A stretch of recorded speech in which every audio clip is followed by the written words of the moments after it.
Senior वज़ीर पंजाब मरियम औरंगज़ेब ने दावा किया कि लीगी हुकूमत का हर लम्हा पाकिस्तान की तरक्की और आवाम के लिए रिलीफ लेकर आया।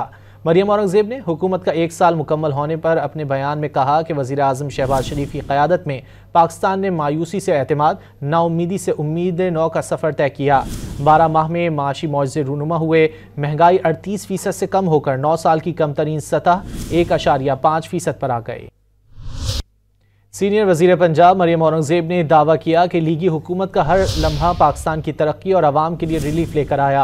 मरियम औरंगज़ेब ने हुकूमत का 1 साल मुकम्मल होने पर अपने बयान में कहा कि वज़ीर आज़म शहबाज शरीफ की क़यादत में पाकिस्तान ने मायूसी से एतमाद, नाउमीदी से उम्मीद नौ का सफ़र तय किया।